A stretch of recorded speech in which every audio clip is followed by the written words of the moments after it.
Hi, everybody. So, today we're going to talk about stress management. And this is something that I'm sure has been on everybody's mind, especially in the past few months. So, we wanted to make sure that we were addressing it because there's a lot of different ways to manage your stress. And I think we all know that those ways can be healthy, they can be unhealthy, and there's a lot of times where we don't even know if what we're doing to manage our stress is helping or hurting us even more. So, we're going to go through this, and this is actually 3 lessons, but each lesson has different things that you can focus on. So, we're going to just start with a little bit of an overview and then about coping skills. And then in our next lesson, we'll go into things a little bit deeper. So, let's get started. And we're going to start with a video that I found that I think is pretty funny. And hopefully, some of you will be able to find something in here that you might agree with or may be happening to you. What's up, YouTube? So I recently read a study where they looked at the amount of stress that people experienced in their life, and they found that teenagers reported experiencing a significantly greater degree of severe stress than did adults. And a lot of adults questioned this study because they said, how could teenagers experience more stress than us? Because they don't have any financial responsibilities and they have their whole life in front of them. But to me, this study made a lot of sense because yes, although teenagers might experience less financial responsibility than do adults, one of the major factors of stress for human beings is the degree of control that they feel over their lives. And if you look at teenagers versus the rest of their lives as adults, being a teenager is the time in your life when you will experience the least amount of control over your life. Let's look at the 5 biggest decisions of your life and how as a teenager you have almost no control over any of them. Number 1, you have very little control over who you hang out with because those things are largely determined by where you live and what school you go to. And you might have parents who try to outlaw you from hanging out with certain groups of people. For example, maybe you want to date a Capulet, but your parents are super Montague and they're all like, I'm not going to let you date that person except I'm going to talk in iambic pentameter and you're not going to understand any of the things I'm saying to you. Number 2, you can't control who you live with because this is generally based on who your parents marry and how many babies they have. I mean, unless your parents are coming to you like, hey, do you think we should have more babies? In which case you're probably like, whoa, way too much information and do not want to be involved in this discussion at all. Number 3, what you do with your time. As a teenager, you are required by law to be in school for certain hours per day, and then your teachers give you homework that you have no control over how much there is,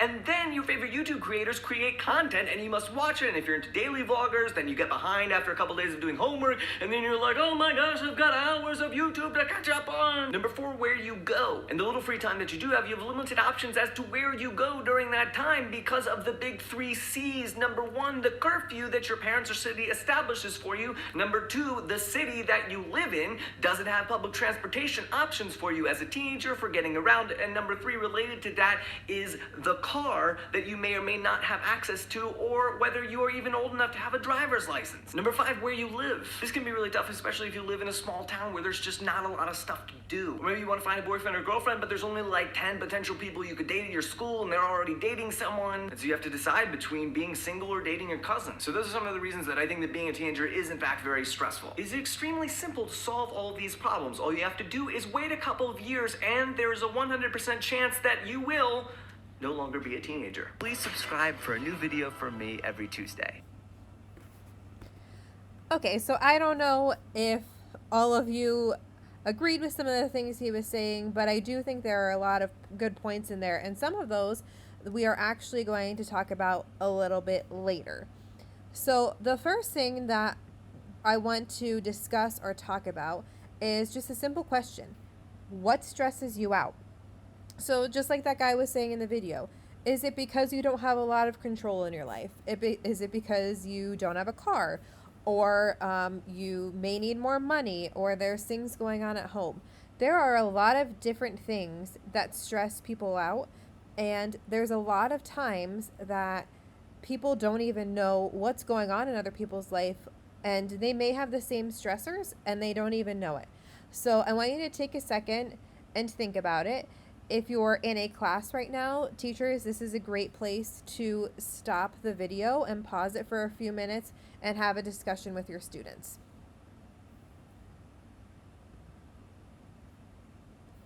Okay, so when you are stressed, think about those stressors that you just shared with all of us, and then decide, or not decide, tell us when you are stressed, what are your symptoms? So, for everybody, the way people handle stress and the way they feel it is going to be different than anybody else. And I also know that over time, the way you handle stress may change. So, here's an example. A lot of people, when they get stressed, they get a headache. Or a lot of people just get really tired, and it could be because you're thinking about that thing you're stressed about all day long. Maybe it's a test, or maybe it's a discussion. You have to go home and have a discussion with your parents later, or with your significant other. So all day you're thinking about it, and you just get so mentally exhausted that you just really get tired. Some people feel it in their bodies, where they have body aches, their shoulders hurt, or their jaw starts clenching. And other people, you can tell it from their emotions. So some people get kind of mean, and I know that all of us have those friends that they're stressed because they can snap at you really quick, or maybe that's even you. Other people handle it differently, and they go the opposite, and they get really happy, and you're kind of looking at them like, yo, something's not right here. So it all depends on the person. So again, take a minute, try and think about how you and your body responds to stress. And teachers, this is another place where you're going to want to pause right here and talk with your class about how they handle stress, and see if anybody in the class, or if you're at home, if there's someone you can talk to see how they handle it, and kind of compare and contrast how you respond to stress.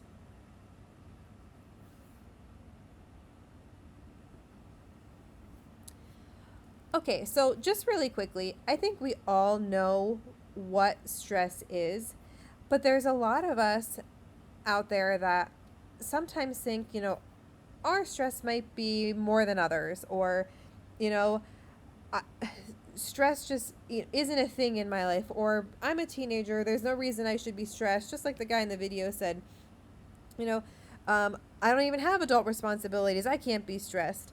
So, stress is a normal part of life, and it happens more often than I think a lot of people think. And there's sometimes even good stress. So, there are times where you can be stressed, but something's good. So, an example of that is, you may be graduating this year and you're going to college next year, and that in between time in the summer, you have to prepare. You're getting ready to leave your friends, leave your family. You're moving into a place that you have to get stuff for. So that's stressful, but it's an exciting stress. So there's two different kinds of stress. There's a stress that can crumble you and bring you down, or actually there might be three different kinds of stress, because there's that in the middle stress where you're really stressed but you can handle it, and then there's the stress that you have it, but it's for a good reason. So you're going somewhere and you're moving forward, but you're stressed because it's just a change coming up. So there's a lot of different ways people can look at stress. So, like it says on here, it can be harmful, it can impact our mood and our friendships. But the one thing we want to make sure that you understand is everybody feels stress differently. And whether that's a physical way or an emotional way, it's really important to empathize with people when they are stressed, because you don't know how they respond. Where you might respond one way and think the other person is crazy for responding in a different way, it's just a normal response that in many times people cannot control unless they're using the right coping skills. So just keep in mind that everybody is going to handle stress differently. On this screen, you're going to see a couple different symptoms of how people might handle stress. A few of these I had already mentioned earlier, and some of you may have mentioned in your discussions. But there are a lot of ways that are not just listed on this page that you could handle stress. So, difficulty breathing. I know some people are sometimes when they get so stressed, they have panic attacks, and that comes with the difficulty breathing. Sleeping difficulties is a big one. So a lot of people, when they are stressed, they cannot sleep. And most of the time it's because it's in your head. So you're thinking of what you're stressed about all the time. And that's where that's going to come in. Changes in appetite. I know for a lot of people, and myself included, when I am stressed, I want a peanut butter milkshake, or I want some M&Ms. I want something that is probably not good for me, but that's kind of, I can sometimes be a stress eater. There's other people that are way different than I am. They don't want to eat. It makes them nauseous. So eating when they're stressed just makes it even worse. The emotional symptoms, sometimes these can be even worse than those physical symptoms, because you have to not only control your stress, but you're controlling your emotions as well. So you're tired, you can't focus, and there are times where you just want to cry. And you know what? Sometimes that's okay. I know that a lot of times crying, it can be a coping skill because it makes you feel better. The lashing out at others, we had just talked about that a few minutes ago. A lot of people take their stress out on others. You have to keep this in mind, though. Things like that, that is not a coping skill. So you need to be aware of what happens to you when you get stressed, and pick coping skills that you know will make the negative signs of stress get better. So again, stress is normal and common, but please make sure that if you have a friend that's stressed, or you are stressed, you need to know that everybody is going to handle it differently. And it can be manageable as long as you have the correct coping skills, which we're going to talk about in just a minute. So there are 3 main causes of stress. And you guys are probably thinking, what are you talking about? There's a ton of main causes of stress. We have tests, we have SATs, we have college, we have our family, we have jobs. These are the overarching causes that I'm talking about. So I want you to take a minute, talk with your class. So teachers, this is a place to pause, or think about it if you're at home by yourself, and decide, what are those causes of stress? What are those overarching topics that you think are the 3 main causes of stress? So pause here, take a minute, or take a few minutes if you're with a class, and decide what that's going to be.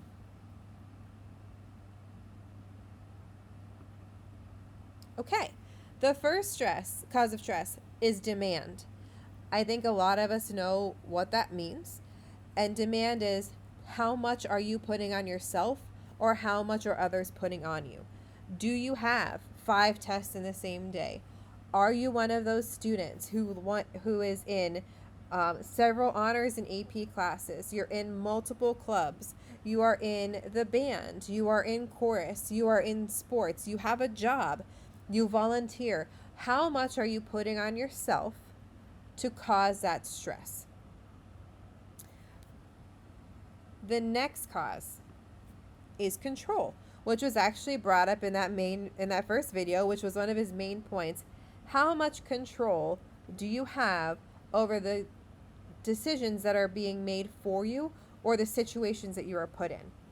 Unfortunately, for many students that are in school, a lot of the decisions and things that are happening are not in your control, which, going back to that video, is a main cause of a lot of stress in many high school students, because you have not as much control as you would want.